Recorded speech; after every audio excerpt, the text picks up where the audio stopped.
Tá aqui quem falou no grupo sobre doação de uns livros? Foi você, minha amiga? Inspirado na sua sugestão, no assunto que você trouxe lá, eu quero que nós falemos, a partir de agora, de um assunto que já caiu muito na prova do AB e que não aparece nos últimos exames, que é revogação de doação. O povo está metido aqui, né? Abusado.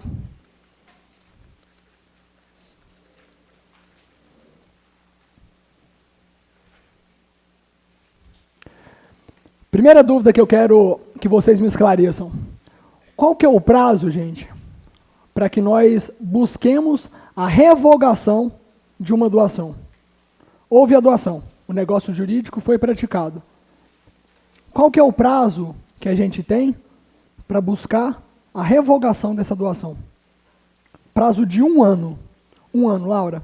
E eu te pergunto, esse prazo, Laura, decadencial ou prescricional? Vocês lembram, gente, que nós já falamos algumas vezes aqui, que todos os prazos prescricionais estão dispostos nos artigos 205 e 206, Laura. 205 e 206, todos eles.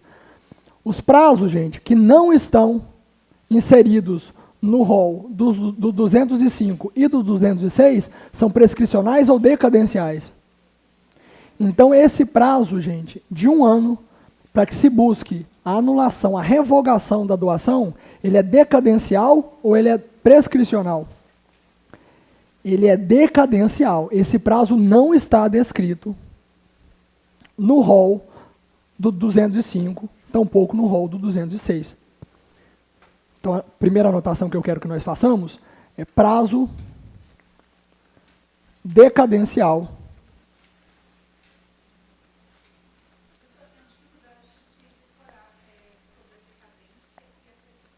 Nós vamos falar sobre isso, então.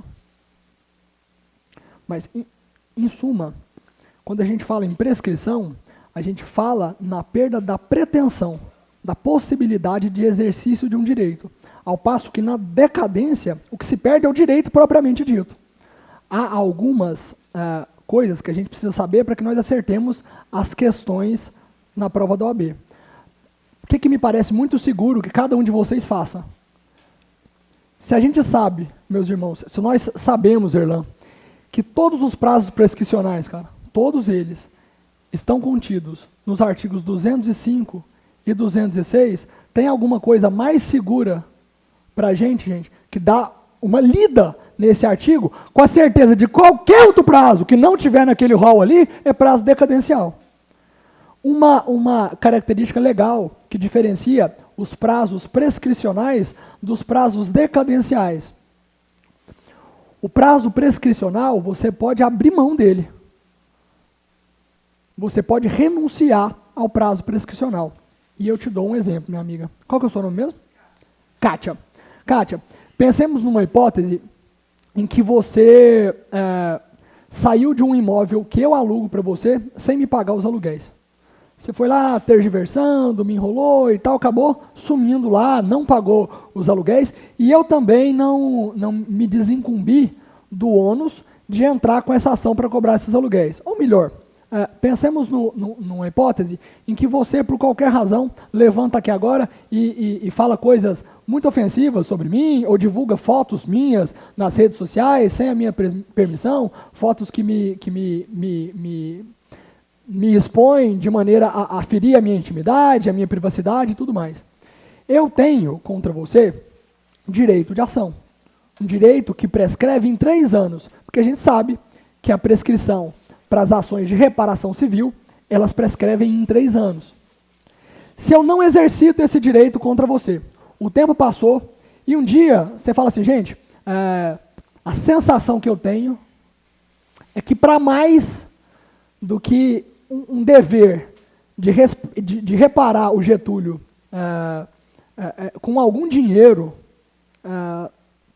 pelas ofensas que eu pratiquei, eu sinto que a minha vida depois daquele dia não flui, parece que tem uma dívida aqui de ordem energética, um negócio espiritual aqui, eu não estou conseguindo conviver com isso, o tempo já passou, mas eu quero ir lá com o Getúlio e quero acertar isso com ele. Aí você procura a Arina, a advogada, e expõe a situação para ela. A Arina vai falar assim, não, mas Me fala uma coisa, Kátia, quando que esse episódio se deu? Você vai falar assim, não, aconteceu em 2005. Ela vai falar assim, não, Kátia, relaxa, isso aí está prescrito. Ele deveria ter entrado com uma ação com 3 anos do episódio, da ofensa que houve.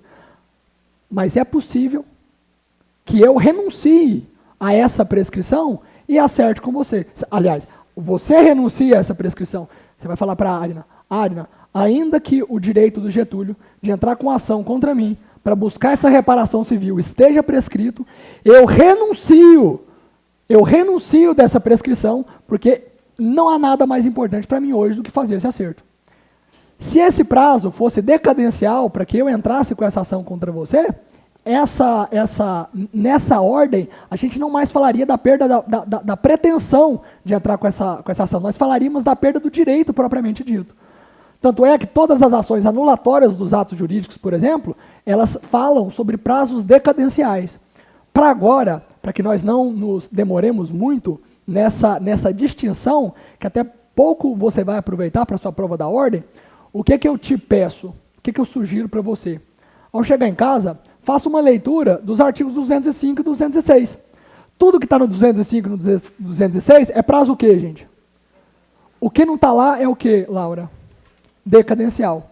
Então, quando a gente fala, gente, voltando para o nosso tópico de revogação de doação, a gente tem aí um prazo decadencial de 1 ano.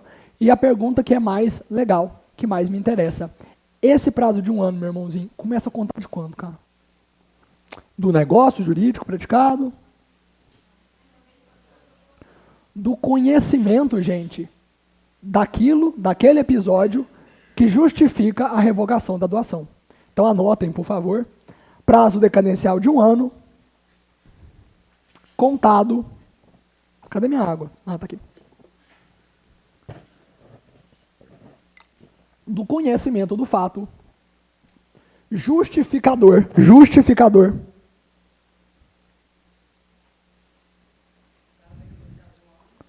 Contado. Do conhecimento do fato. Justificador.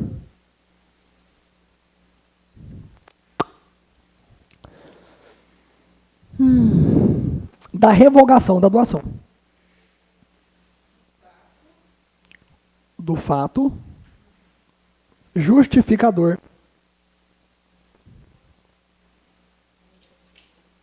da revogação da doação. E aí, pessoal, nós vamos falar agora das 2 hipóteses em que isso acontece. São hipóteses que já foram objeto de cobrança nas provas do AB e há algum tempo não aparecem, motivo pelo qual eu trouxe aqui hoje para que nós revisemos. Então tomem nota, por favor, meus irmãos. A primeira hipótese, que é a ingratidão do donatário. Muito normal de se pensar, certo? Muito simples, certo, Erlan?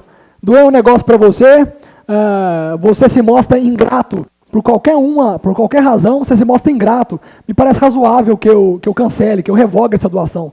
Te deu um negócio de graça, a doação é um negócio que se dá sem esperar absolutamente nada em troca. Mas também me parece interessante que nós entendamos que se eu dou alguma coisa para a Arina, que ela não pode, por exemplo, tentar contra a minha vida. Isso aí talvez seria já motivo para que eu tente revogar essa doação que eu fiz para a Arina. Então, a primeira hipótese, gente, que a gente vai tomar nota é a ingratidão do donatário. Quando que pode acontecer a ingratidão do donatário, pessoal? Eu acabei de falar aqui a primeira hipótese.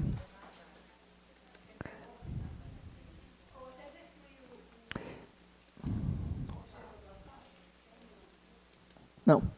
Ingratidão do donatário, gente, acontece quando existe homicídio ou tentativa de homicídio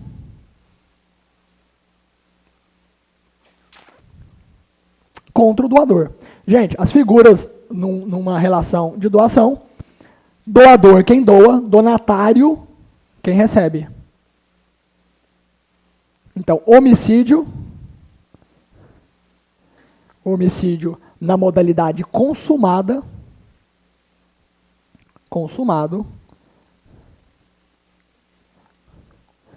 ou mesmo na modalidade tentada.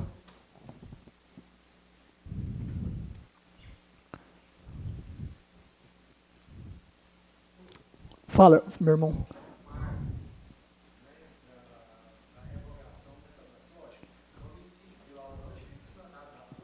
Sim.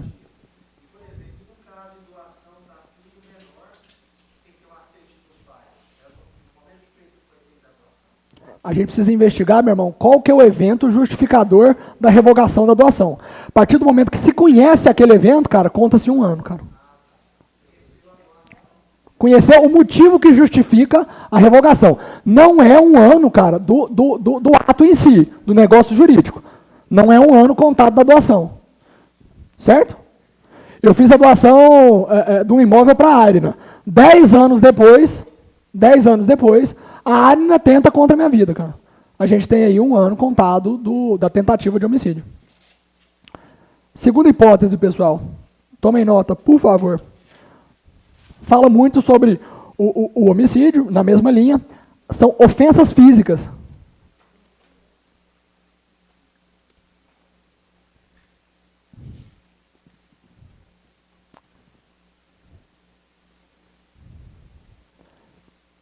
Terceira hipótese, injúria ou calúnia.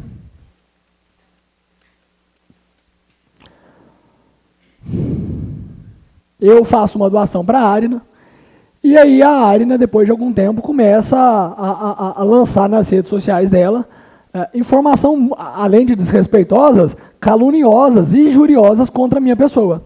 Isso aí já seria o que bastaria para que eu empreendesse os meus esforços para revogar essa doação. Lembrando que o meu prazo decadencial de 1 ano seria do momento, meu irmão, em que eu tivesse acesso a essa notícia, ao conhecimento de que a Arina estaria agindo de modo a me caluniar, a me injuriar. Alguma dúvida com relação a isso? Ingrid? Lembra o seu nome, você viu? A última hipótese, gente, de ingratidão do donatário é se o donatário ele precisar prestar alimentos para o doador e não o fizer. Entendeu, Rafa? A pessoa que recebeu a herança, a pessoa que recebeu a doação, por relação de parentesco, obviamente, precisa prestar alimentos para o doador. E se escusa de fazer isso. Isso aí também seria hipótese de revogação dessa doação. Não, ficou dúvida, minha amiga? Não. Você sempre tem um caso, né? Que legal.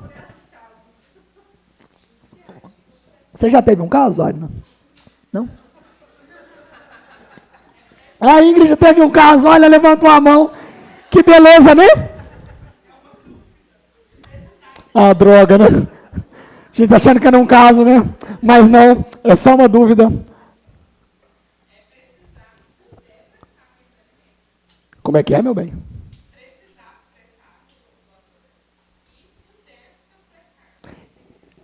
Perfeita a sua dúvida. Porque quando a gente fala em alimentos, minha amiga, antes da gente pensar na fixação dos mesmos, e eu e o Erlan temos um caso acontecendo agora no escritório que trata exclusivamente sobre isso, antes de que nós pensemos nesses alimentos propriamente ditos, a primeira coisa que me ocorre quando a gente vai falar sobre isso é analisar binômio possibilidade e necessidade. Então, para que esses alimentos sejam fixados, a gente entende que o juiz ou as partes, de comum acordo, levantaram as necessidades do filho que precisa de alimentos com as possibilidades do pai que vai alimentar. Em outras palavras, não adianta, minha amiga, a gente ter, por exemplo, um filho que precisa de uma pensão alimentícia muito alta, porque ele tem um tratamento, precisa de um tratamento médico caríssimo. Então ele precisa lá, sei lá, de 30 mil reais por mês para socorrer assim, minimamente esse tratamento médico que ele precisa fazer. Só que o pai dele é um assalariado que ganha um salário mínimo e meio por mês. A necessidade existe? Mas o pai tem possibilidade? Adianta o juiz fixar uma verba alimentícia de 20 mil reais por mês para uma pessoa que ganha um salário mínimo, 2? Então, essa aferição, minha amiga, ela já vai ser feita levando em consideração esse binômio possibilidade e necessidade. Alguma dúvida, Ingrid? Não tem, não era um caso, né? Alguém tem um caso, gente, para compartilhar? Não, né? Só você, né? Alguma dúvida com relação a essa última hipótese aqui de ingratidão do donatário? Quando existe o dever, a necessidade de que o donatário preste alimentos ao doador e ele se recusa em fazê-lo. Como é que é, meu irmãozinho? Perdão, meu irmãozinho, não te entendi. Meu irmão, isso tudo que a gente está falando é Código Civil em estado puro, mas obviamente que se você procurar julgados nesse sentido, que você vai encontrar, sim, aos montes, julgados que tratam justamente da revogação de doação para cada um dessas hipóteses aqui. Certinho? Alguma dúvida? A risonha. Tá. Você veio só para rir, né? Foda-se a prova, né? Os quê? Gente, sério, eu tô surdinho, cara. O negócio meu é só de ladeira abaixo agora.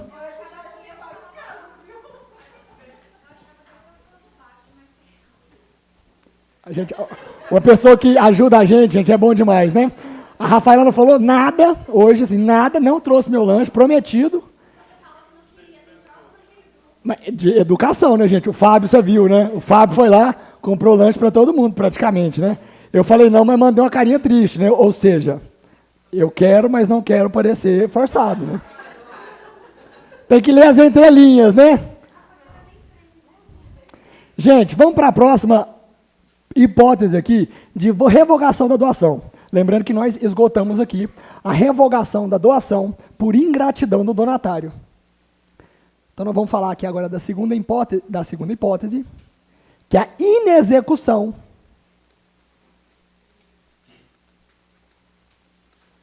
de encargo.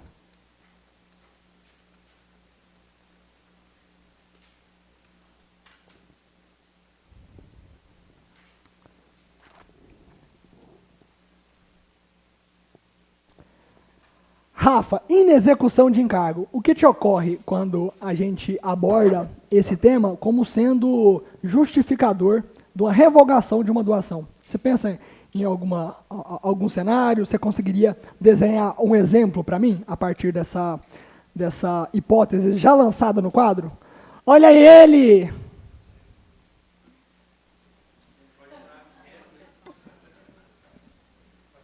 E aí, Rafa? Não vale colar, né? Ah, casamento, né, professor? A pessoa, o pai da moça doa ela para você, você fala assim, não quero.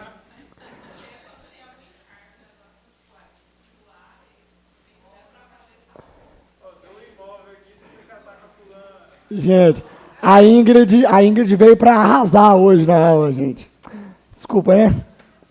Gente, é exatamente isso que a Ingrid falou. O que acontece muito, gente, nessas doações? Eu já acompanhei alguns casos assim, de hospitais. Tecnologia, o hospital compra um aparelho de ressonância, meu irmão. Passa um mês, o aparelho que eles compraram lá, em 360 meses, para pagar em dólar, passa um mês e ele já está obsoleto. Aí eles vão pagando aquilo lá, a duras penas e tudo mais, acaba de pagar o equipamento. Quando eles acabam de pagar, aquela ressonância magnética, cara, virou um trombolho dentro do hospital. Já tem tanta coisa mais moderna, aparelhos muito menores, mais sofisticados, blá, blá, blá. Para não jogar o negócio fora, e como na maioria das vezes eles não têm um valor de mercado que justificaria também que eles vendessem o negócio já perdeu muito a razão de ser. Eles fazem uma doação. Vamos supor que um desses empresários, donos do hospital, resolva doar um aparelho de ressonância magnética para um hospital de campanha, para um hospital público, por exemplo. Soneira, né? É brabo falar de revogação de doação, né? Pelo menos ela não fez igual a Kátia, né? Já é um alento pra gente, né? Já dá uma massageadinha, né? Uma terrinha nos pés da gente, né, Fábio? Gente, mas foi na educação para bocejar, e eu tenho uma técnica quando eu estou atendendo até mais tarde, é sensacional. Eu sei fazer muito pouca coisa, mas fingir que eu não estou bocejando, cara, eu sou incrível, eu faço assim, cara. Por dentro eu estou assim, morrendo. Eu olho assim, ninguém percebe. E eu já até esqueci o que eu estava falando. Ah, doação. Aí, cara, você doa, Irlan. O cara vai lá e doa a ressonância magnética para um hospital de campanha. Um hospital lá que atende pessoas de baixa renda, filantrópico e tudo mais. Só que ele não só faz a doação, uma doação pura. Ele faz exatamente como a Ingrid sugeriu. Ele faz a doação, mas cria um encargo. Ele fala assim, ó, eu vou te doar essa ressonância magnética, mas você tem que fazer 30 exames para pessoas carentes, para famílias de baixa renda todo mês. Você pode cobrar pelas ressonâncias magnéticas? Tá gostoso, Natália? Natália tá lanchando agora, né? Podia ter lanchado no recreio, mas não, né? É claro, né? E aí, você pode fazer quantos exames que você quiser. E cobrar por isso, inclusive. Mas todo mês, você vai precisar separar 30 famílias de baixa renda para fornecer para essas 30 pessoas exames gratuitos. Então, esse é o encargo que pesa sobre essa doação. Esse empresário, esse médico que fez a doação, para checar, ele confia, mas ele checa, ele foi lá, cara, para verificar se de fato estava acontecendo isso lá no hospital. Chegou lá, se passou por uma pessoa de baixa renda.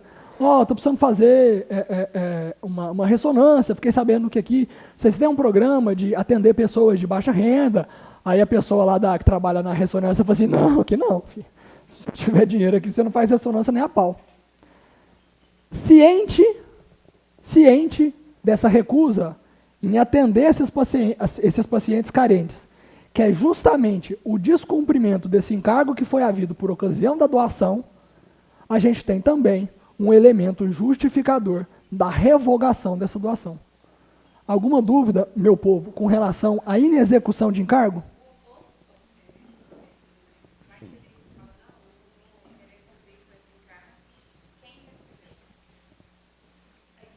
Isso é exatamente a hipótese.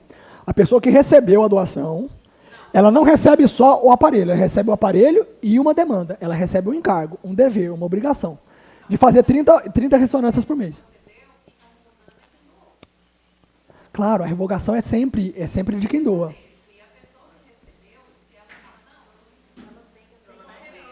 A doação é ato unilateral de vontade, minha amiga.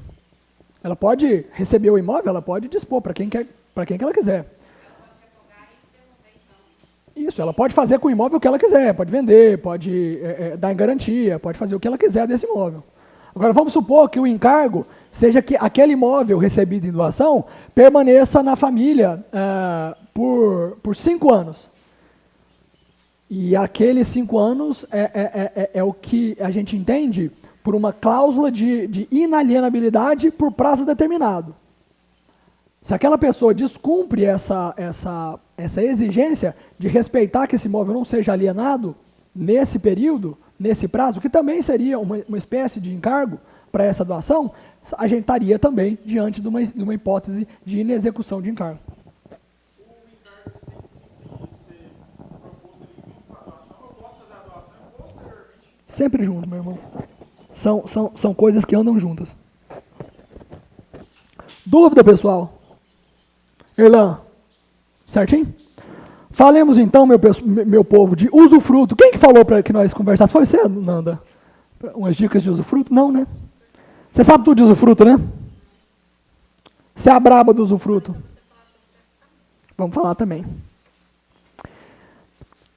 Pessoal, usufruto, o que é mais visceral sobre o usufruto, que a gente precisa entender, é que nada mais é que o direito de usufruir de um bem. Então, se eu tenho um usufruto sobre esse prédio aqui, eu tenho o direito de usufruir, eu tenho o direito de, inclusive, receber os aluguéis, receber os frutos, os dividendos que ele me proporcionar. Então, anotem sobre o usufruto a capacidade de... Gente, eu já bebi minha água. Capacidade de usufruir de um bem, vírgula, recebendo, vírgula, capacidade de usufruir de um bem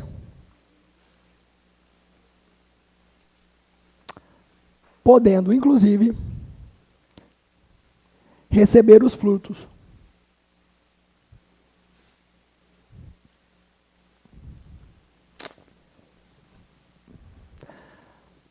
Primeira observação que eu quero que nós anotemos aqui. Para o usufruto, gente, ter validade, ele precisa estar registrado junto à matrícula do imóvel no cartório de registro de imóveis ou não? Ele poderia ser pensado num contrato particular e não averbado, não registrado na matrícula imobiliária. O que vocês acham? Perfeito, meu irmãozinho. O usufruto, anotem, depende de registro no CRI. Dependem de registro no cartório de registro de imóveis.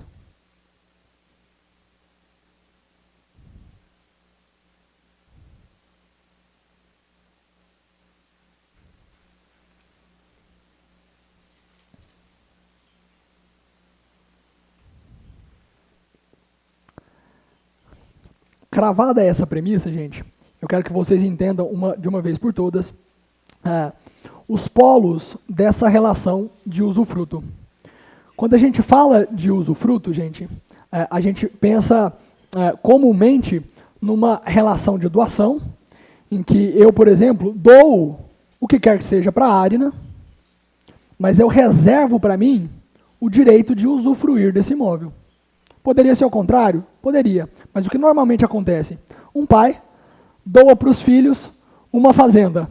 Mas para não perder o poder de gestão, ele fala o seguinte, ó, vou doar para vocês essa fazenda, mas os direitos de usufruir dela seguem sendo meus. E aí, gente, para que vocês entendam a diferenciação das partes, dos polos dessa relação de reserva de usufruto, a gente precisa conhecer o vernáculo, que é o quanto basta para que a gente entenda tudo. Porque se eu sou pai, dou para os meus filhos uma fazenda e reservo para mim o usufruto, na verdade o que eu doei para os meus filhos foi a nua propriedade. A nua, gente, propriedade, o nome já fala, por si só. Por que ela é nua, Arina? Porque ela falta requisito para ela da propriedade. Ela é nua porque ela está despida de alguns dos requisitos da propriedade, que é justamente a possibilidade de usufruir. Então, os meus filhos receberam a propriedade, só que ela está despida dessa possibilidade de que eles usufruam do bem.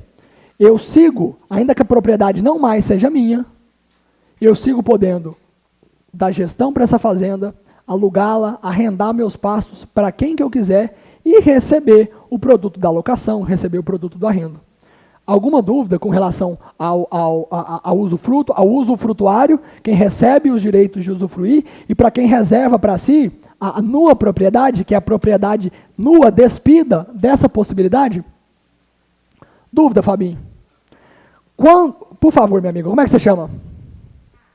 Nathalie. Fala pra gente, Nathalie. Você que é a doadora dos livros, né? Você trouxe os livros? Pensou em vender algum, não? Doar mesmo, né? Que é isso, gente? Ela veio para agredir hoje. Você está conhecendo muito o Fábio, Kátia. Você já pegou tudo? Vamos para o que interessa, né? Gente, olha aí, ó, um anjo. Obrigado, meu irmãozinho. Fala, Nathalie.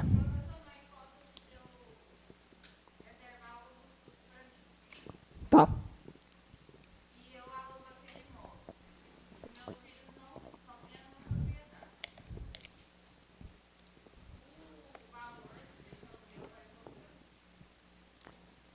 Para você que guardou a nua propriedade, você é usufrutuária ou você é a nua proprietária? O usufrutuário, ele tem a capacidade não só de gerir, de dar gestão, de aproveitar daquele imóvel, mas também de receber os frutos. Aí você vai falar assim para mim, Getúlio, mas é sempre assim? Não. Obviamente que pode haver consenso entre as partes para que eles façam de maneira diversa. Eu dou a fazenda para os meus filhos, reservo para mim o usufruto.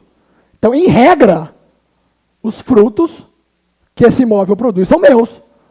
Mas, obviamente, eu posso combinar de maneira diversa com os meus filhos. Mas, em regra, o produto desse arrendamento ou o produto dessa locação é do usufrutuário. Se você fez a doação da nua propriedade e reservou para você o usufruto, o direito intrínseco, o direito material de receber o produto desse arrendamento é seu, que é usufrutuário.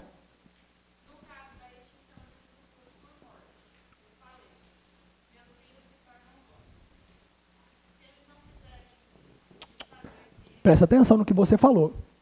Você é o usufrutuário ou você é a nua proprietária? Porque se você for usufrutuária, minha amiga, você acabou de acertar na mosca qual que é a hipótese de extinção do usufruto. Morte. Eu sou usufrutuário de um imóvel de que a Arina é a nua proprietária. Você está nua, né? Na propriedade só. Né? Eu, usufrutuário, morro. O usufruto naquele instante, no instante da morte, ele está extinto. Os meus filhos vão poder continuar recebendo o aluguel desse imóvel? De novo, gente, tem um imóvel, independente das condições para que nós chegássemos nesse ponto. A nua propriedade é da Arina. A nua propriedade é da Arina. O usufruto é meu. O usufruto garante para mim, Laura, o direito de fazer o que com esse imóvel? De usufruir dele, do jeito que eu quiser. Inclusive de receber os aluguéis.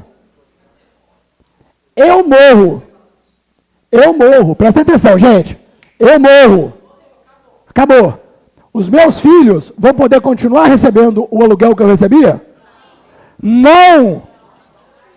O usufruto está extinto, gente. Acabou. Não há falar em manutenção das consequências do usufruto para depois da morte do usufrutuário. Fala, meu irmãozinho. E é isso aí, meu irmão, que você precisa entender. O usufruto não é direito que compõe acervo patrimonial hereditário. O usufruto com a morte, gente, ele extingue. Acabou. Como, meu irmão? Extingue o usufruto. Se ele foi feito mediante escritura pública, extingue o usufruto. Qual que é a pergunta massa, Nathalie? Por favor, preste atenção. Pense numa hipótese em que são dois os usufrutuários. Seria muito legal se caísse isso na prova. São dois usufrutuários e um morre. A e B. O usufrutuário A e B. Eles recebem um aluguel desse imóvel, gente, de 10 mil reais. Cada um recebe 5. O usufrutuário A morre. O usufrutuário B passa a receber o aluguel total? Em regra, não. Porque a morte do usufrutuário A acaba com, extingue o usufruto com relação a ele. O usufrutuário B vai receber as inteiras esse aluguel exclusivamente se tiver no contrato, na escritura, ou na forma como eles operacionalizaram esse usufruto, se tiver expressamente cláusula de acrescer. Cláusula de acrescer, gente, é aquela cláusula que a gente vê muito comumente nos testamentos. E a gente já falou sobre cláusula de acrescer aqui na sala. Nesse caso, na hora que eu vou reservar eu vou fazer a doação da minha fazenda e vou reservar, eu quero ficar com a minha propriedade, mas quero transferir para os meus filhos só o direito de usufruir, só o usufruto. Eles estão lá alugando essa fazenda. Alguma dúvida? Os usufrutuários são dois, estão alugando a fazenda por 10 mil reais por mês. Se eu coloco na reserva do usufruto, na constituição do usufruto, que a morte de um dos usufrutuários vai aproveitar em favor do outro a inteireza do usufruto, aí sim. Se nada for dito com relação a isso, morre um usufrutuário, extingue a relação de usufruto com relação a ele, o outro vai ter usufruto só com relação à metade da fazenda. Alguma dúvida? Ingrid?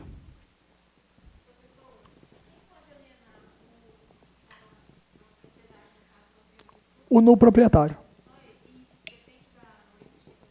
Claro.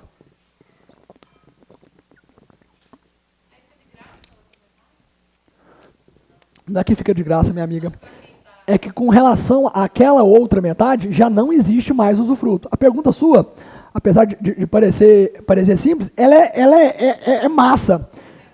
Como é que resolve isso? Você lembra que quando a pessoa vai fazer a doação, ela reserva para alguma daquelas partes ali, ou para quem está doando, ou para quem está recebendo, o usufruto. Se são dois os usufrutuários, e um deles morre, aquele pedaço, aquele 50%, aquela metade do direito de usufruir, volta para quem, gente?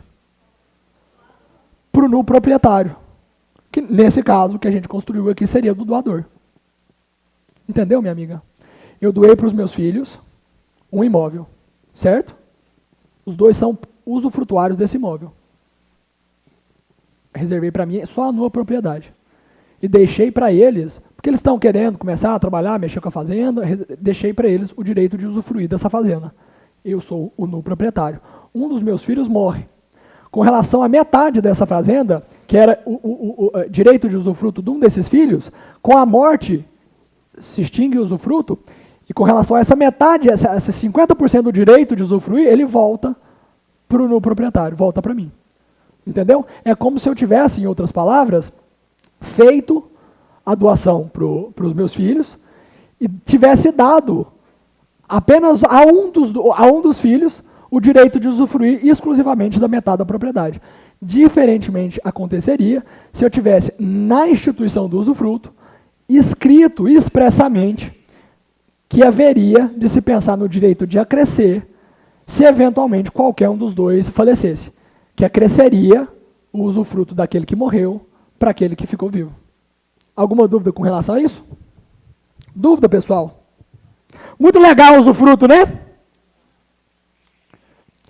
Falemos então, gente, de duas garantias. Isso aqui vai cair, certeza absoluta.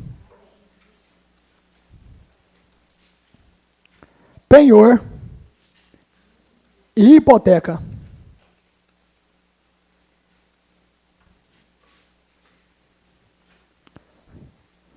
Os dois são direitos de garantia, correto, gente?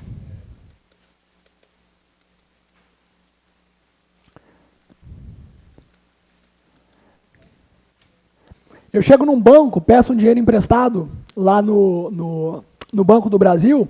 O Banco do Brasil me empresta dinheiro se eu não der uma garantia bem robusta, assim, de que se por qualquer razão não pagar, ele tem alguma coisa para alcançar, se houver inadimplência? Não, né, gente? Então, direito de garantia, ele pode ser um penhor ou uma hipoteca. O que difere o penhor da hipoteca, basicamente, gente, em linhas bem singelas? Exatamente. O penhor pode recair sobre um bem móvel ou imóvel? Penhor, bem móvel. Exato. Anotem, gente. O penhor recai sobre bem móvel, ao passo que a hipoteca sobre bem imóvel.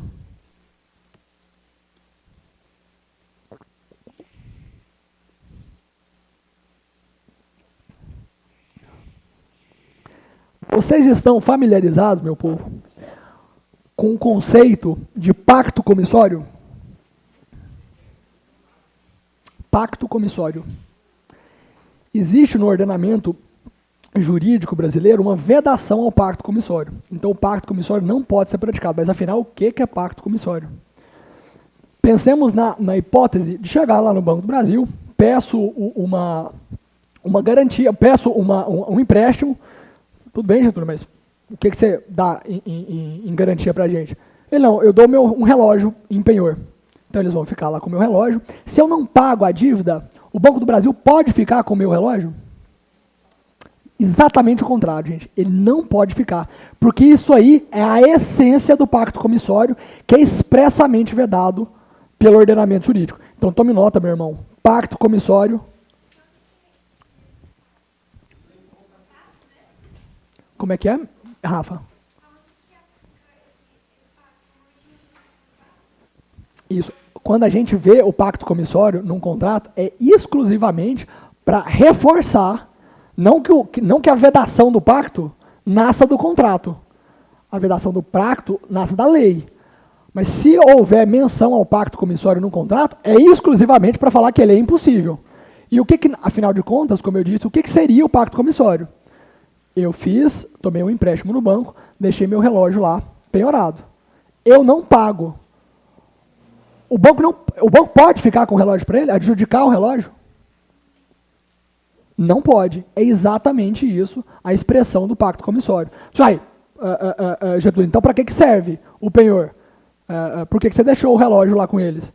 É a garantia que eles têm para receber essa dívida, mas eles não podem ficar com o relógio. Eles precisam leiloá-lo, e aí o produto do leilão vai garantir o pagamento das parcelas objeto da minha inadimplência. Se houver sobra, eles vão, obviamente, me restituir as sobras. Dúvida com relação a isso, pessoal?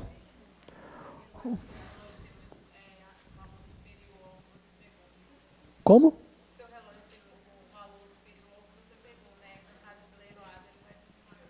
Sim.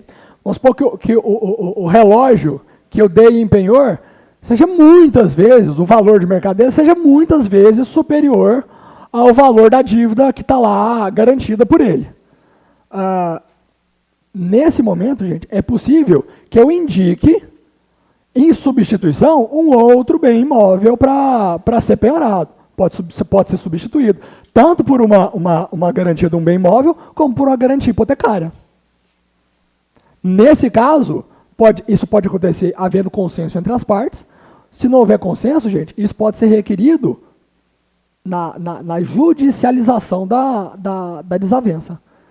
Olha, juiz, eu tenho uma dívida aí de R$5.000 que está faltando para o empréstimo. O meu relógio vale uma mega fortuna. Não é razoável que se leilou um relógio que custa... É porque a gente deu um exemplo bobo, né? Mas, se bem que tem relógios que valem uma vida, né? Um super relógio. Mas não é razoável que se leiloe um relógio que vale R$1 milhão para pagar uma dívida de 5 mil. Mas isso aí a gente já está olhando para um caso que não foi possível consensualizar ali com o banco. Precisaria, obviamente, de uma demanda judicial para resolver isso. Certo?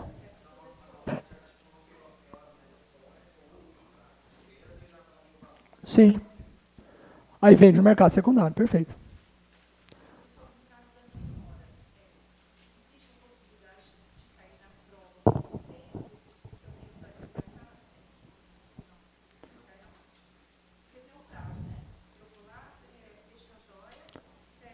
Penhor.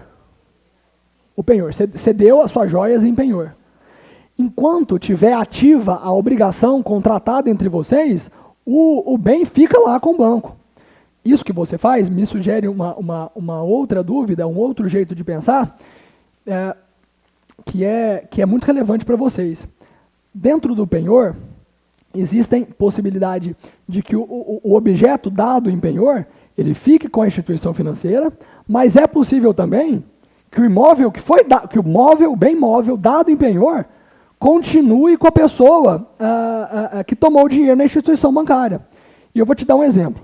Pensa numa indústria têxtil, mercantil. Uma indústria têxtil. Tudo que ela tem são as máquinas de costura. E ela precisa de um empréstimo do banco para ela operar. Faria algum sentido ela dar essas máquinas de costura, Irlan, para o banco em penhor e deixar as máquinas de costura, que é o que ela precisa funcionar para girar o negócio dela lá no depósito do banco?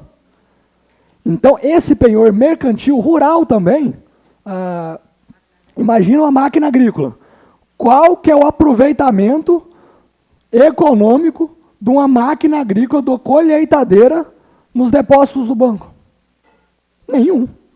Então, nesse caso, em que a gente consegue perceber que o bem móvel dado em penhor, ele dá melhor aproveitamento nas mãos do proprietário, ele segue com o proprietário.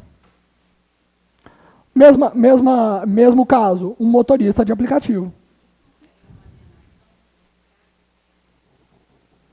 Não. Na alienação fiduciária, o bem é do banco e você está lá pagando as parcelas. Você tem uma expectativa com relação àquela propriedade que vai se aperfeiçoar em seu nome quando você quitar. No caso do penhor, é uma garantia que você dá ao banco. Entendido? Alguma dúvida, gente, com relação a isso?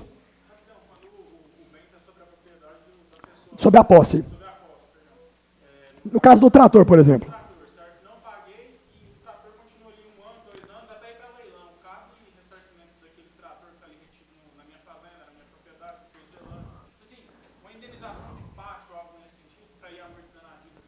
Não, porque enquanto o trator que é seu, cara, você deu o trator em garantia, lá no Banco do Brasil.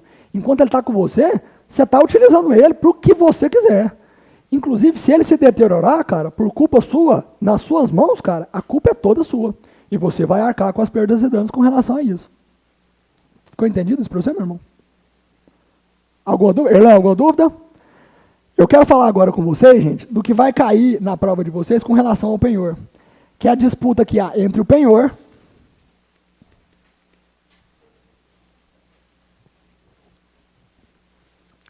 e a revogação da doação. Lembra que a gente falou agora há pouco da revogação da doação?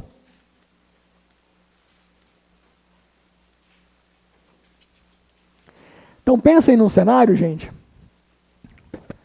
que eu fiz a doação de um trator para a Arina. Certo? Doei o trator para a Arina. Ali na frente, a Arina quer tomar um dinheiro lá no Banco do Brasil e o que ela tem para garantir essa dívida que ela vai contratar com o Banco do Brasil é justamente o trator que eu dei para ela, que eu doei para ela. E ela vai lá e fala assim, olha, banco, me dá aí 100 mil reais e está aqui o meu trator, que vai continuar comigo, porque comigo eu dou melhor aproveitamento econômico para ele, eu dou aproveitamento para ele dentro dos limites da minha propriedade, mas vamos fazer aqui o penhor com relação a esse trator. Tudo certo, o banco aceita, fornece para você os 100 mil reais. Ali na frente, cara, a Arina tenta me matar. Ou pratica uma ofensa física contra mim. Aí eu pergunto para vocês, gente, eu pretendo revogar essa doação. Quando eu vou investigar um pouco mais a fundo, eu percebo que ela já deu esse imóvel em penhor para garantia de uma dívida no Banco do Brasil. Pergunto, o que prefere, gente? A revogação da doação ou o penhor?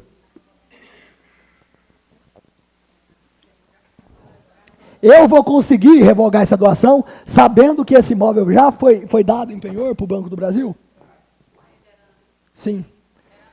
Então, em disputa entre revogação de doação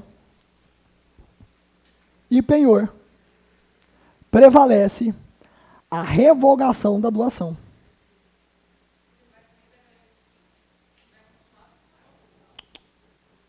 Vai sair da garantia, obviamente. Porque ele perde o proprietário dele. Porque o proprietário, que era a Arina, donatária do trator, foi a Arina que contratou. Eu não tenho relacionamento jurídico nenhum com o banco. Entende isso, Ingrid? Qual que é o meu vínculo com o banco? Você entende? Ficou perfeito na sua cabeça isso?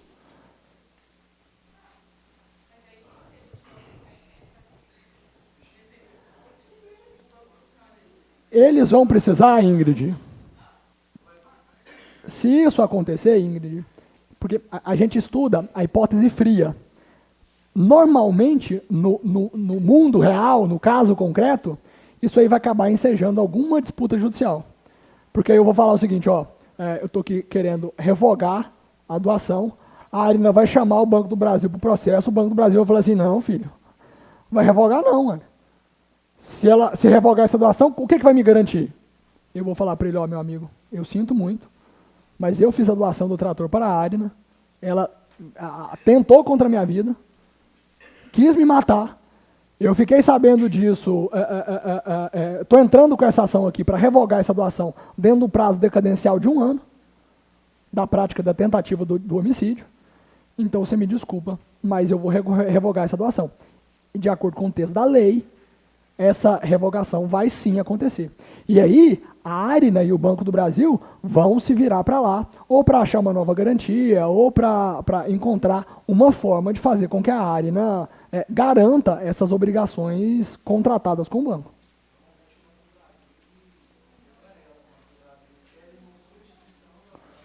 Da garantia. Pessoal, agora eu quero que vocês anotem aí, no campo da hipoteca, a colisão que pode haver entre hipoteca e uso capião.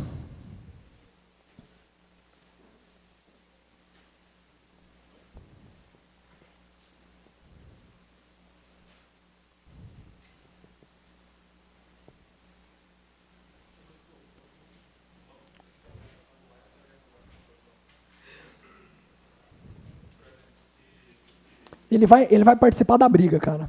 E é o juiz que vai dizer se existem os elementos, cara, justificadores da revogação da doação.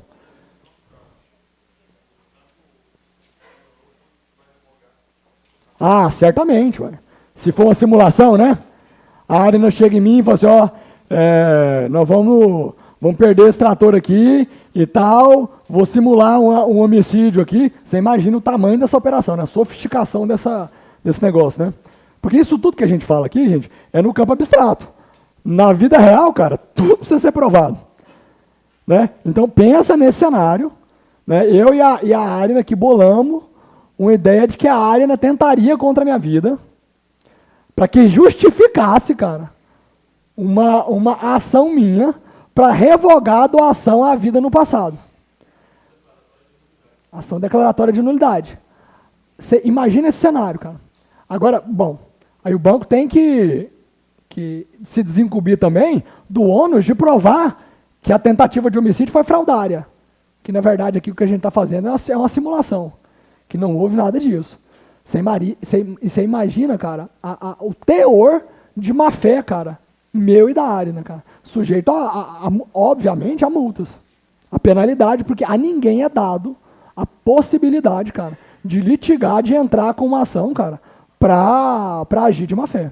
Isso é ato atentatório à dignidade da justiça. Peraí, só um minutinho. Te esclareci, meu irmãozinho? Manda.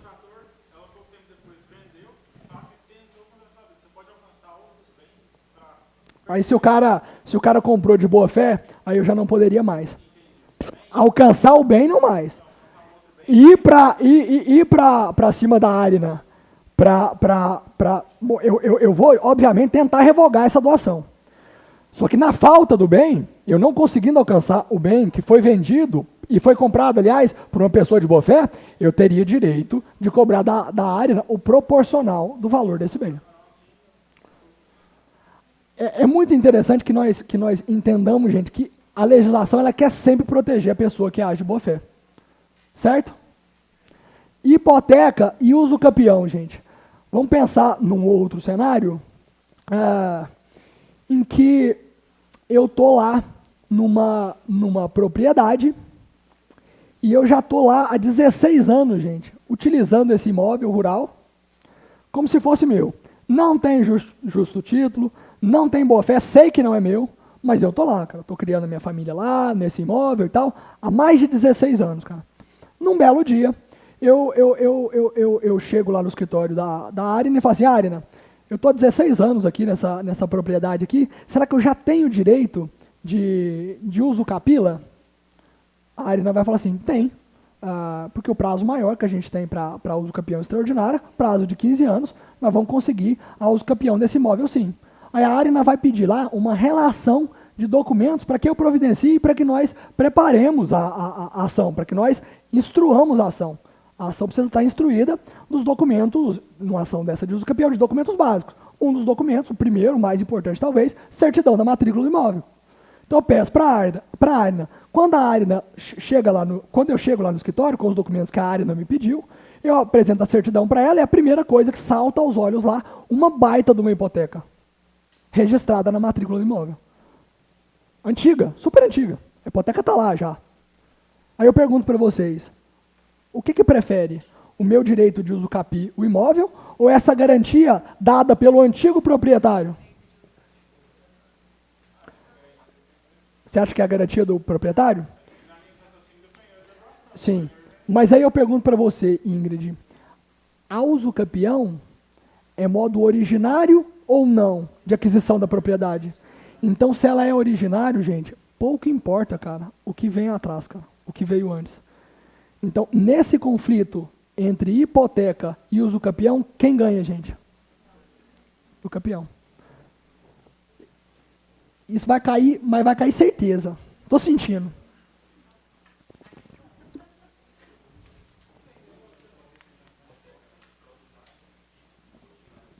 Vamos lembrar isso, gente? Vamos falar um pouquinho de usucapião?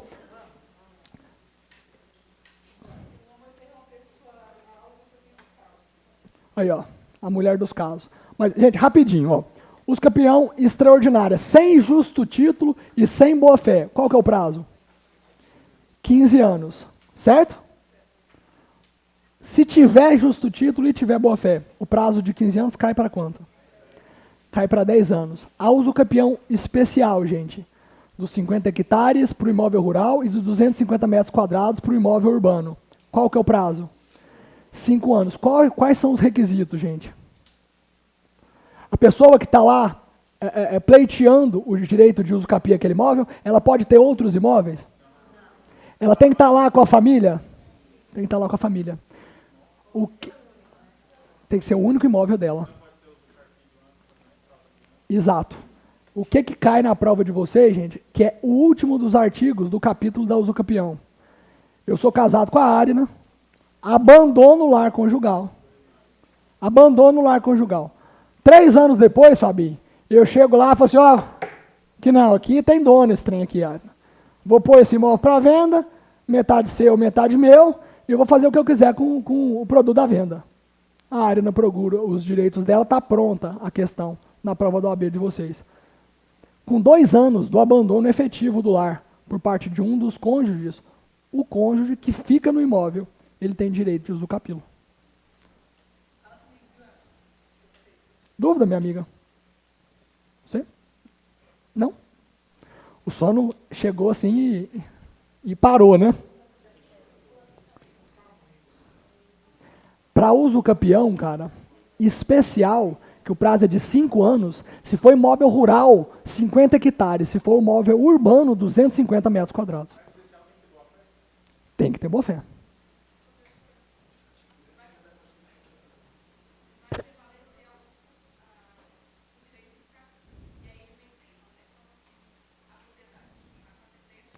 Sem hipoteca. Na sentença constitutiva da usucapião, o juiz já vai determinar ao garantido pela hipoteca a ciência da exclusão dessa hipoteca e vai determinar que o cartório de registro de imóveis cancele a garantia registrada na matrícula do imóvel.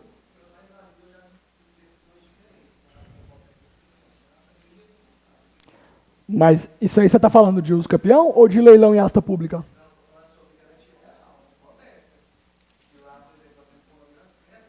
Sim.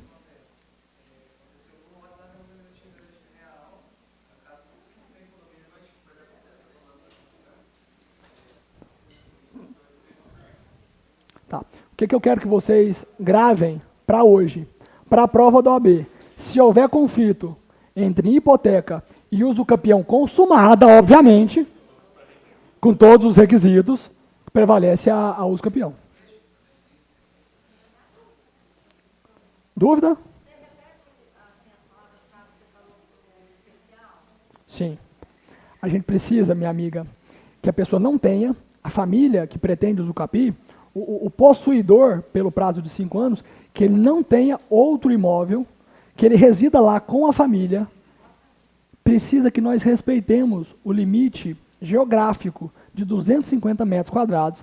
Se for um imóvel de 300 metros quadrados, por exemplo, ele não cairia dentro da regra da usucapião especial, que tem limite geográfico aí, espacial, todos cumulativos, faltando um, não há falar no aperfeiçoamento da usucapião. Pessoal, qualquer um assunto que não tem contraindicação para que a gente estude aqui, cara. Legítima, a sucessão legítima. Todas as provas, cara, salvo raríssimas exceções, todas as provas trazem, cara, a questão que nós resolvemos com aquela regrinha que nós criamos. Quem lembra da regrinha? Vocês lembram da tip, da dica que eu dei? O DASIS tip? Tip é dica. Vocês não lembram disso? Mais importante dessa dica aqui, ó, essa linha, ó. Qual que é a ordem da vocação hereditária, da sucessão legítima, cara? Primeira pessoa que herda, cara. Os descendentes, em concorrência com o cônjuge. Se não houver descendentes, cara, os ascendentes concorrendo com o cônjuge. Se não tiver, a regra, gente, é que os mais próximos excluem os mais remotos, certo? Se não tem descendente, não tem ascendente, gente, vai para quem? Para o cônjuge. Cônjuge, obviamente, ou companheiro, né? Se não tem descendente, não tem ascendente e não tem cônjuge, gente, a gente começa a acessar qual linha? A linha dos colaterais. Quem que é o primeiro colateral, gente? Irmãos.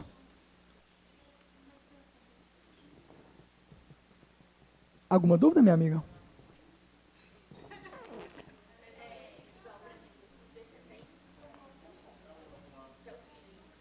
Isso, os descendentes concorrem com o cônjuge, perfeito. Não. Não concorre. Então, aqui, ó, eu ia chegar lá, mas concorre. Aqui, vamos pensar num exemplo, gente, um exemplo prático. Eu tô aqui, ó. Eu tô aqui. Eu tenho um pai e um filho. Espera aí. Aqui é a borracha, né? Eu tenho um pai e um filho. E eu tenho um acervo patrimonial hereditário de 100 mil reais. Obrigado. Eu morro. Para quem que vai a minha herança? Cada um vai receber quanto? Isso, gente. Se a gente acabou de colocar lá que só vou alcançar os ascendentes se não tiverem descendentes, se eu tenho um filho e tenho um pai, o pai não vai herdar nada. Quem vai herdar é só o filho. Porque os mais próximos excluem os mais remotos. Tem uma exceção, cara. Uma exceção. Que nunca caiu em prova nenhuma, mas eu quero tratar disso com vocês. Mas até que nós cheguemos, os sobrinhos, cara, em representação dos irmãos. Mas calma, calma, calma. Vamos seguir, gente. Então tem lá, os descendentes e concorrentes com o cônjuge, os ascendentes concorrendo com o cônjuge. Os cônjuges, quando que o cônjuge vai herdar sozinho, cara, sem concorrer com ninguém? Quando não tem descendente, não tem ascendente. Não tem descendente, não tem ascendente, não tem cônjuge. Quem herda? Os irmãos. Não tem descendente, não tem ascendente, não tem cônjuge, não tem irmão. Quem herda?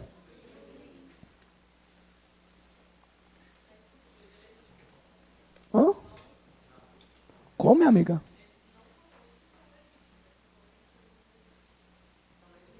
São legítimos, herdeiros absolutamente legítimos. Isso. Exato, Fabinho. Quer vir dar aula, Fábio? Pode vir, bebê. O que você confundiu, minha amiga, é exatamente o que o Fábio falou. Os herdeiros necessários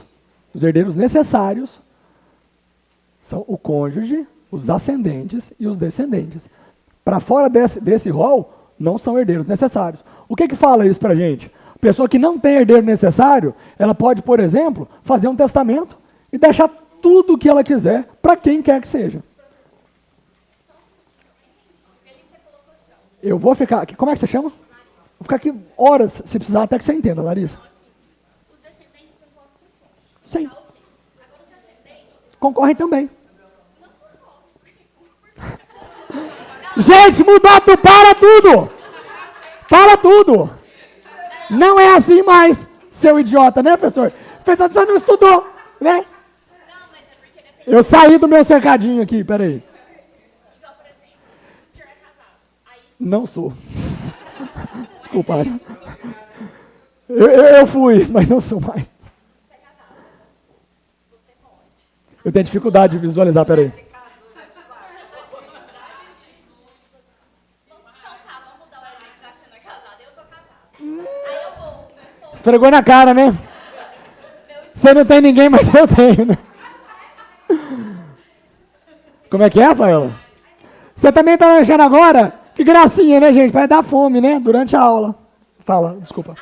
Não vou brincar mais. eu vou. Aí meu esposo vai concorrer com a minha mãe e com meu pai. Perfeito. Perfeito, minha amiga. Aí eu te pergunto, quando que os seus pais não herdariam? Quem falou?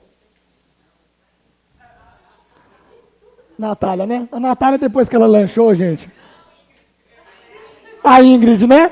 Já pode passar lá na recepção e pegar a sua carteirinha, viu, Ingrid?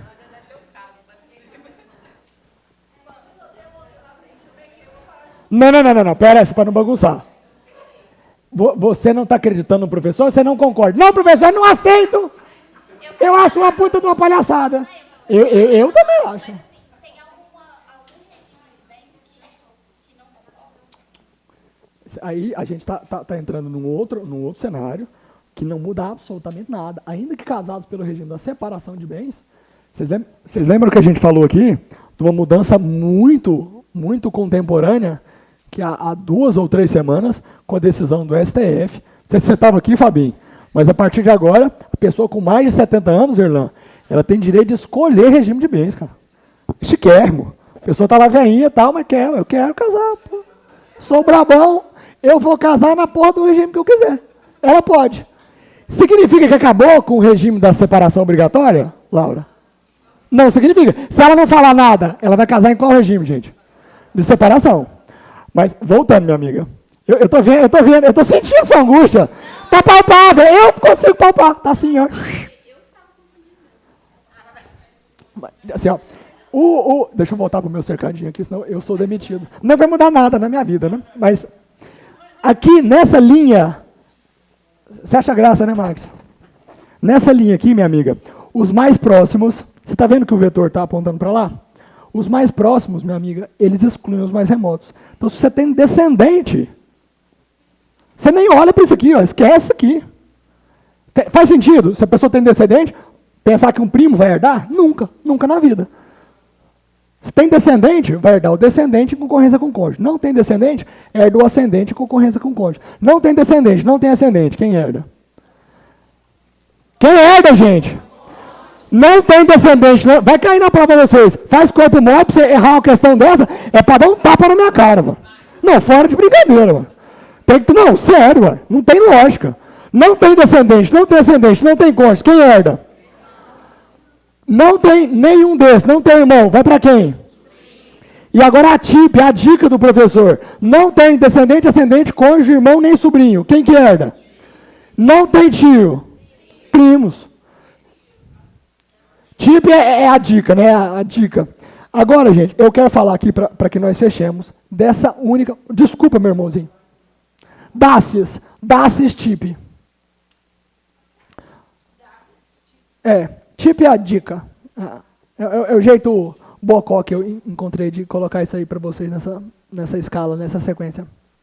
Mas vocês precisam decorar isso, gente. Porque vai estar lá na prova. Você já pega a prova, já abre assim, já vou lá no direito civil, porque já vou acertar a questão de sucessão legítima, porque eu sou brabão. Aí você já abre assim, você faz... já dá aquela risada para você já desestabilizar o cara que está do lado, né? Aí o cara olha para você e fala assim, não, sucessão legítima aqui, pai, esqueça.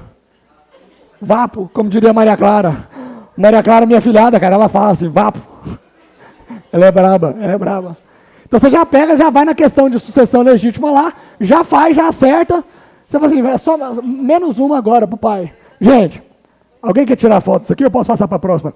Minha amiga, entendeu isso de um jeito assim, eterno, não erra mais, certo? Era, mas... Quer que volta? Você não está nem vendo o que eu tirei, né? Ceguinha eu tirei, ela tá lá bater foto, o quadro em branco. Põe óculos, comadre. Vai lá, bebê. Faz seu nome. Ô, como é que faz, cara? Eu não estou recebendo um centavo, cara. Ah, não, gente, que marmota. Gente, Rafa, presta atenção. Os mais próximos excluem os mais remotos, correto? Como eu disse, gente, tem uma única exceção, que nunca caiu na prova. É provável que caia? Não sei. Pode cair, porque é texto expresso da lei. E eu quero falar disso agora com vocês. Eu estou lá, Getúlio. Eu não tenho meus pais, não tenho filhos e não tenho um amor. Pesado, né, Ari, né? São tempos difíceis, né? Mas eu tenho irmãos. Irmão. Se eu for colocar aqui todos os irmãos, não vai caber. É, irmão, hein? Mas eu tenho lá o irmão 1. Max, tem jeito de você mexer aqui, cara? Pôr mais um iPad aqui? Conectar? Fazer um espelhamento? Não tem, né? Não foi essa a solução digital que eu procurava, né, Max? Pensar aqui de fazer um negocinho aqui, some. Novias fora. Não, é sério, somos... Não, calma, gente.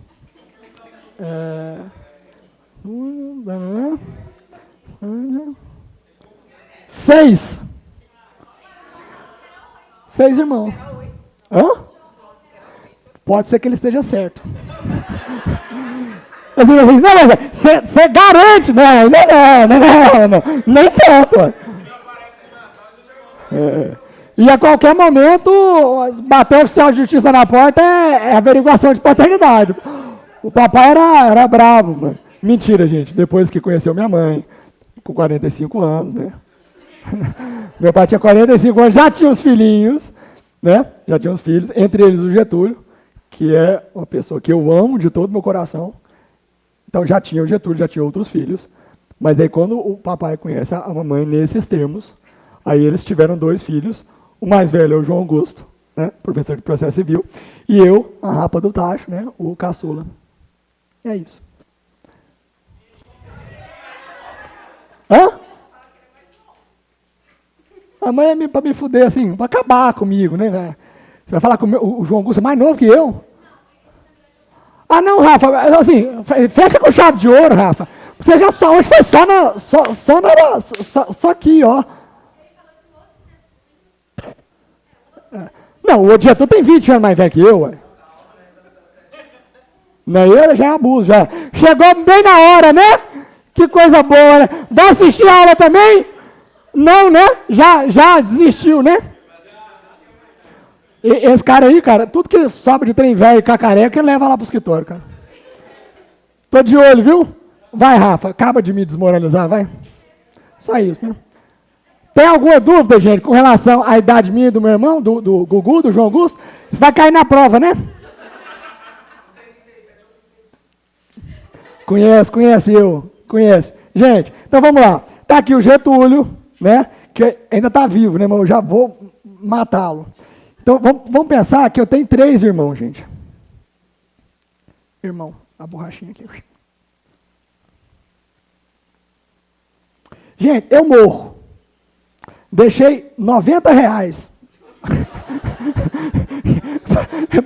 É basicamente o que eu tenho hoje. R$90 para dividir, gente. Como é que a gente vai fazer essa divisão aqui entre os 3 irmãos? Não. Não tenho pais, não tenho filhos e não tenho amor. Posto que Arina me deixou, né? 30 conto para cada irmão. Certo. Mas depende disso aí. Tem uma diferença onde os irmãos não são filhos. Fala comigo, bebê. Esse é o cara que eu quero, gente. O cara que está lá na frente já. Antes de eu fazer o cara. Hã? Gente, eu não tenho pais, não tenho avó, não tenho ninguém pra cima, não. Se tivesse avó, iria pros avós. Claro. Aqui, gente. Cadê, ó? Tá aqui, eu não apaguei. Olha aqui, ó. Antes de chegar nos irmãos, quem tá aqui? Você ainda tá revoltada? Eu não estou nem aí. Pode revoltar. Até os tataravô ali. É porque eu realmente achei que não concorria, mas eu estava enganada. Já que a gente está falando dessa linha ascendente, gente, eu quero que nós... Não, deixa eu acabar o caso dos irmãos, né? Para não bagunçar a cabeça de vocês. Então, beleza. Morri, não tem ascendente, não tem descendente, não tem um amor. Só deixei 3 irmãos. Se os três irmãos forem filhos do meu pai e da minha mãe, vai ser uma divisão igualitária entre os 3. Acontece, contudo, que existe a possibilidade de que eu tenha, por exemplo, dura agora vai ser arrumar um número perfeito para dar uma divisão aqui, ó. Então vocês são os brabão da matemática, então. Espera aí, ó. O irmão 1 é filho dos meus pais. O irmão 2, eu vou matar um irmão aqui para ficar mais fácil a minha conta. Alguém tem algum problema com isso? Não. O irmão 2 é unilateral, filho só do meu pai. O irmão 1 é filho do meu pai e da minha mãe. O que a lei comanda, gente? O que a lei comanda, Ingrid? Você quer a brabona mesmo? Mais quanto? Isso. Boa, garoto. Então, se eu tenho um patrimônio aqui de R$90, e eu tenho um irmão que é bilateral ou irmão germano, ao meu irmão bilateral ou germano, ele vai receber 2x, o dobro do que o irmão unilateral receberia. Aqui nesse caso, a gente tem 2x mais x é igual a 90. 3x, cara, que saudade de fazer isso aqui, cara. Por que eu fui fazer direito? X é igual a 90 dividido por 3, x é igual a 30. Então, os meus irmãos... Nossa, eu era caprichoso demais, gente. Olha aí, tá vendo que até mudou o padrão da escrita, cara, quando foi para matemática. Então, o meu irmão bilateral vai receber quanto, gente? E o irmão unilateral? 30. Vamos para um outro exemplo aqui agora. Está lá o Getulinho, não tem paz. Alguém falou alguma coisa? Alguém tem mais alguma revolta? Tem mais alguma coisa assim, né? Não quando eu falo, ué. Põe para fora, ué. Você está angustiado aí com aquele negócio dos ascendentes? Você quer que o pai não recebe nada, né? Foda-se os pais, certo? Mais ou menos. Não. Ó, aí, ó. Não, quer falar do patrimônio do seu marido? Não? Está com o extrato do imposto de renda dele? É? Então, ó, eu não tenho ascendentes, não tenho descendentes. Alguma dúvida, Natália? Não? Vou perguntar para quem sabe, né? Óbvio, né? Para Ingrid, respondeu todas as questões. A braba. E não tenho ninguém. Eita. Sim, eu sei disso. Agora vamos lá, gente. Voltando aqui, ó. Irmão 1. Irmão 2. Irmão 3. Não tenho ascendentes, não tenho descendentes, não tenho cônjuge. Antes de morrer, o meu irmão 2 morre. Antes de morrer, meu irmão 2 morre. E ele deixa o quê? 2 sobrinhos. Sobrinho 1. Sobrinho 2. Eu morro. Calma, gente. Vamos para a regra geral. Isso aqui, assim, é difícil. É difícil. Você conversa com um monte de gente que advoga com isso o tempo inteiro. Poucos se atentam para isso aqui, para um caso como esse. Mas pode cair na prova de vocês. Vamos olhar para esse cenário aqui, mas voltar na regra geral. Os mais próximos, Natália, excluem os mais remotos, correto? Então vamos lá. Eu tenho descendentes? Tem, minha amiga? Revoltada? Tem? Eu tenho ascendente? Eu tenho cônjuge, mas eu tenho irmão, certo? Eu tenho irmãos, mas eu tenho sobrinhos também, correto? Isso. Ótimo. Isso, mas veja. Apesar da regra ser os mais próximos excluem os mais remotos, nesse único caso, gente, é a única exceção. E vocês precisam conhecê-la. Nesse único caso, existe direito de representação dos sobrinhos com relação ao patrimônio que herdaria o irmão 2 pré-morto. Então, o sobrinho 1 e o sobrinho 2 vão herdar a cota parte que herdaria o irmão 2. A mesma regra, gente, nós aplicaríamos nos casos dos irmãos germanos e não germanos. A gente vai fazer o 2x, era isso a dúvida, meu irmãozinho? Nós vamos fazer o 2x, o x, e vamos encontrar o que cada um receberia. Os sobrinhos, gente, além dos descendentes em linha reta, porque os descendentes em linha reta têm representação ao infinito e além. Se o filho, ascendente não, nunca. Não há falar em representação na linha ascendente. Eu morro, não deixo descendente, mas deixo meu pai vivo e minha avó materna viva. Fábio, está prestando atenção? Eu morro, deixo meu pai vivo, Irlã. Minha mãe é pré-morta, mas minha avó materna está viva. Quanto que cada um herda? Não tem direito de representação na linha ascendente, cara. Vai herdar só meu pai. Você está bem com isso aí ou você acha que pai é também? Quem se insurgir? Não? Tá de boa? Não tem direito de representação na linha ascendente, é o que eu quero que vocês entendam. Entendeu, minha amiga?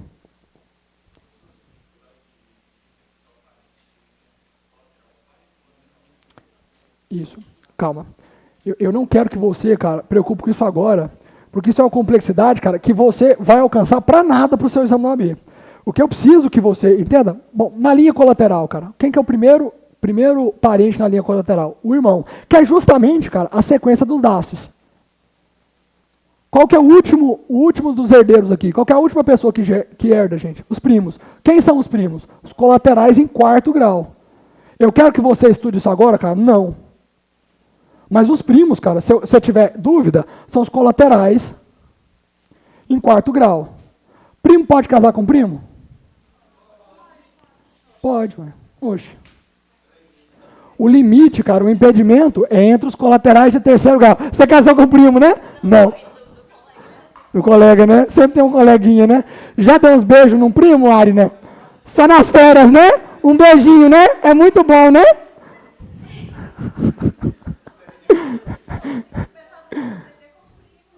Ué, nas férias, no interior, né? Gente, vamos voltar. Você tem um caso também? Já deu uns beijinhos num primo? Já tem uns primos arrumados? Aí, ó. A vontade é o que manda, né, gente? Gente, voltando. Na linha ascendente, existe falar em direito de representação, Arina? Ô, Ingrid. Desculpa. Aqui as duas estão de rosa. Né? Eu estou sem almoço, né? Sem ninguém fala, né? Não. Graças ao Fábio ali, eu fui nutrido de salgadinhos. Mas, Ingrid, existe falar em representação na linha ascendente? Não existe. Não existe. Existe falar em representação na linha descendente? Sim, ao infinito e além. Se eu tinha um filho, ele morreu, deixou um neto. Se o filho morreu, o neto morreu e deixou um bisneto, né, herda o bisneto. Se o filho morreu, o neto morreu, o bisneto morreu. Quem tiver para baixo vai sempre herdar em representação dentro daquela linha. Certo, Natália? Ou ficou com dúvida nisso aí? Qual que é o único caso, gente, de direito de representação que foge da linha descendente? Esse aqui. Que é, inclusive, gente, a exceção ao daces. Porque se você está falando para mim que os irmãos preferem os sobrinhos naquela linha onde os mais remotos, os mais próximos, os mais próximos excluem os mais remotos. Se tem irmão e tem sobrinho, de acordo com a regra do daces, cara, o sobrinho herdaria? Não. Mas essa é a única exceção, gente. Quando a sucessão é deferida em favor dos irmãos, se tiver um irmão pré-morto, os sobrinhos herdam em representação. Isso já caiu na prova do AB? Não. Pode ser que caia, gente. Pode muito bem ser que caia.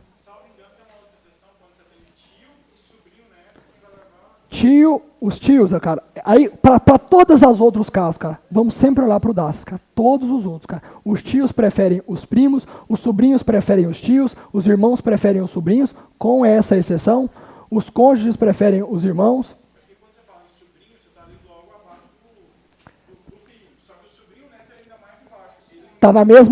Seria na mesma grandeza colateral, mas eu não quero, cara, que você confunda isso agora. Porque o que você precisa decorar, cara, é o DAS Stip. Se tiver sobrinhos, cara, e tiver tios, você fala assim, não, mas você é burro, professor, os dois estão na linha colateral terceiro grau. Sim, mas quem que prefere? Sobrinhos e tios? Sobrinhos, cara. Porque a tendência, cara, é sempre que o vetor leve o patrimônio para as gerações próximas, e não para gerações mais antigas. Entendeu? Se você tiver, como o nosso amigo ele perguntou, tios, cara, e sobrinhos estão na linha colateral de terceiro grau. Então, em tese, eles seriam equivalentes, mas a lei não quer que seja assim, cara. A lei quer que os sobrinhos, eles prefiram os tios. Então, se a pessoa morre, cara, deixa sobrinhos e tios, quem herda, cara? A pessoa falece, gente, deixa sobrinhos e tios. Quem prevalece? Quem herda? Sobrinhos. Como? Gente, não confunda. Isso aqui, gravem o DAS Stip e salvem na cabeça de vocês essa única exceção. Essa única exceção. Eu morri, não tenho ninguém na linha ascendente, não tenho ninguém na linha descendente, não tenho cônjuge, tenho 3 irmãos, um dos irmãos pré-mortos que deixou 2 sobrinhos meus. Esses 2 sobrinhos, cara, vão representar o irmão pré-morto. É a única exceção ao DAS Stip, cara.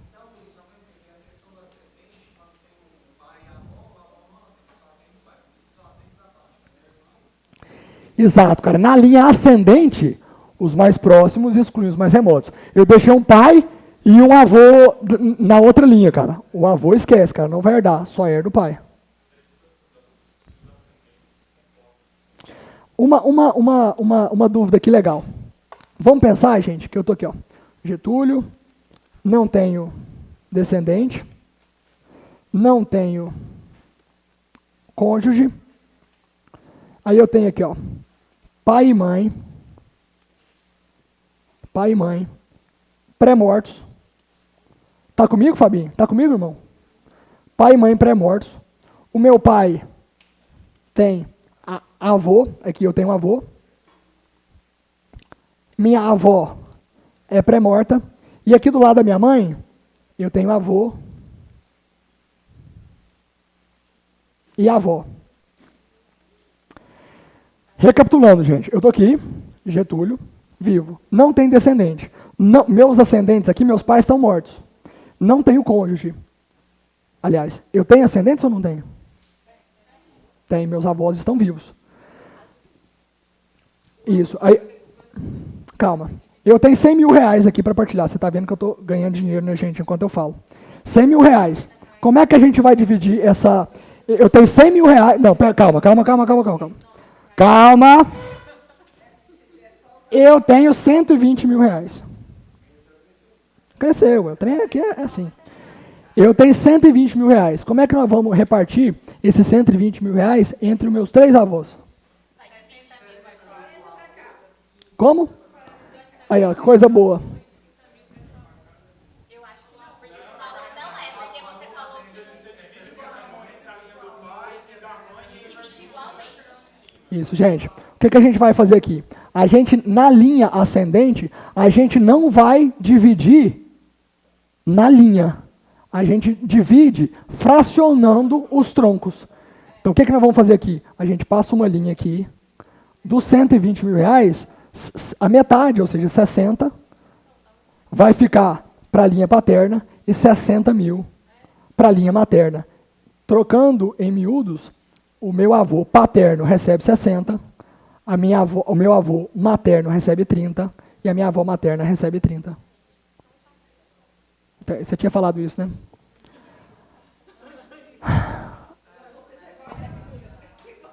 Alguma dúvida com relação a isso, gente? Gente, vocês têm alguma dúvida com relação à solidariedade? Vocês lembram daquele aspecto maior da solidariedade, segundo o qual ela não se presume que ela é sempre decorrência da lei ou do acordo entre as partes? Isso é fundamental. Pensemos, gente, num caso em que eu empresto 90 mil reais para as 3 meninas que estão ali na parede. Não quero que vocês... Já fiz, né? Eu não quero nunca que vocês confundam, gente, exoneração da solidariedade com perdão da dívida. Então, se eu exonerar da solidariedade a Nanda, não significa que ela está perdoada da dívida. Significa simplesmente que dela eu só posso cobrar a terça parte dela, os 30 mil reais. E das outras duas? O que muda com relação às outras duas? Nada. Eu sigo podendo cobrar os 90 mil reais seus e os 90 mil reais seus. Dúvida com relação a isso? Calma, só arrematar. Dúvida? Dúvida, Ingrid? Claro que não, né? Você caguei para essa informação, né, professor? É possível, gente, que eu tenha emprestado 90 mil reais para vocês 3 e que eu perdoe a dívida só de uma? É possível também. O perdão da dívida que eu concedei a Nanda afeta alguma coisa para vocês? Afeta. Se eu emprestei 90 mil reais para vocês 3 e perdoo os 30 mil da Nanda, se vocês forem devedoras solidárias, a partir de agora eu só posso cobrar 60 mil reais seu, 60 mil reais seu. Último caso, gente. Se uma de vocês fale, deblaque financeira bruta, assim, a Nanda se torna insolvente.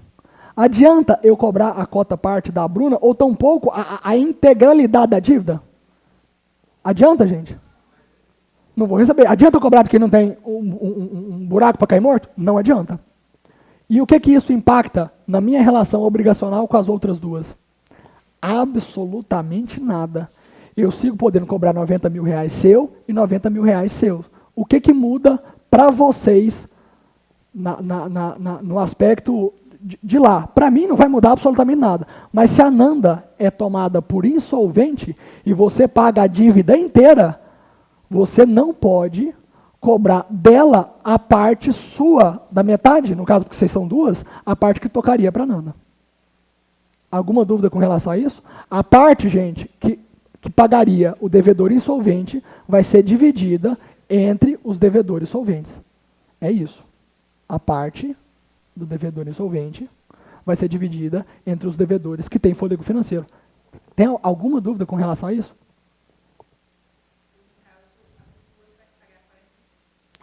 As duas são devedoras solidárias. Então, eu posso cobrar tudo das duas.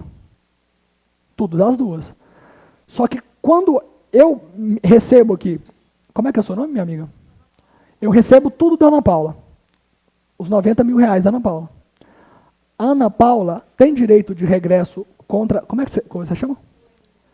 A Ana Paula tem direito de regresso contra o Angel? Tem. Adianta ela regressar contra a Nanda, que é insolvente?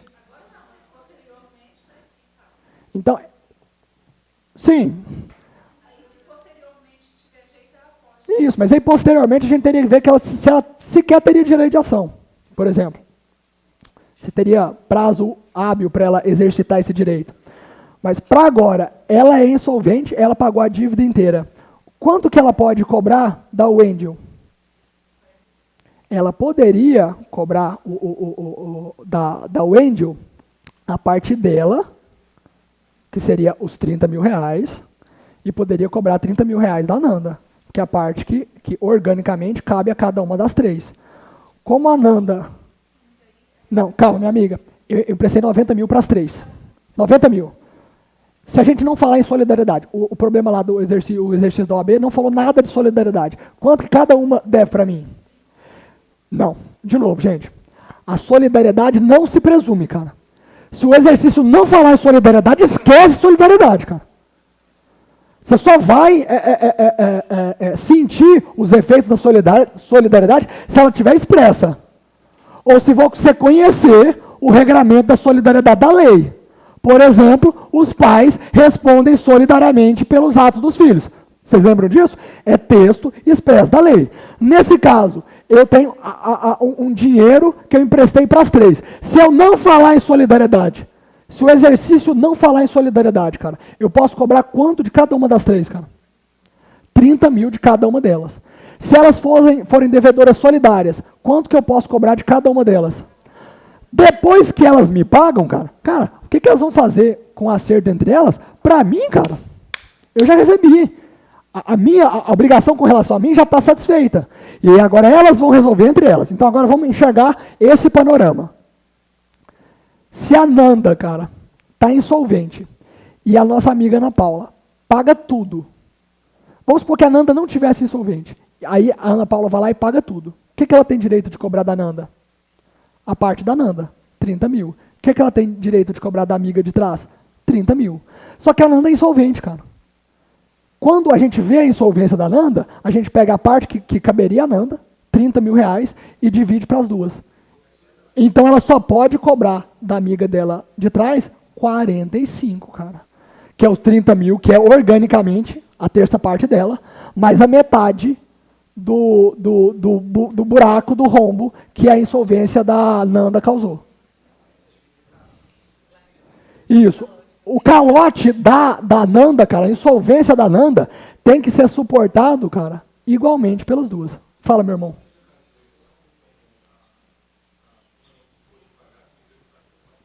Ação de cobrança, cara, ação de regresso. A execução seria minha, cara. No exemplo que eu estou dando, são solidárias. Se elas não me pagam, cara, eu posso executar qualquer uma delas, pelo inadimplemento do meu contrato, porque eu tenho título executivo extrajudicial. Não me pagou na data avançada, cara, eu tenho direito de executar. O que eu quero, na essência, que vocês entendam, gente? Se algum dos devedores solidários, cara, entra em insolvência, a parte orgânica que caberia a cada um deles vai ser repartida entre os demais devedores solidários. Dúvida, Fábio? Dúvida, irmão? Arina? Alguma dúvida, pessoal? Então vamos lá. Só para lembrar aqui, pode voltar até naquele exemplo do irmão, do sobrinho, se quiser. Esse? A gente tem a situação que ele recebe por direito, onde ele pode ser destituído por questão de honra, só na nomenclatura que eu não lembro. Deserdação. Deserdado, mas tem outras hipóteses. Isso, mas se houver deserdação, o problema vai te falar, cara, você vai simplesmente excluir essa pessoa. Você vai tomar essa pessoa como se morta estivesse. Mas tem a hipótese onde ele, mesmo não estando ali, ele recebe. Assim, é passado, por exemplo. Quando você tem a hipótese, por exemplo, Se ele foi deserdado, ele não herda. ele não recebe. E quando que ele vai passar, só quando está morto, no caso. Porque tem essa diferença. Quando, por exemplo, o irmão morreu, os sobrinhos recebem. Se for deserdado, os sobrinhos não recebem. Não recebem. Você vai tomar esse deserdado aqui como morto, cara. É os mesmos efeitos, cara. Entendeu? Mais alguma coisa, meus irmãos? Então, com essa, encerramos aqui. Mas essa... Vou falar para você. Eu encerro aqui para a gente falar. Mais um café. Pessoal...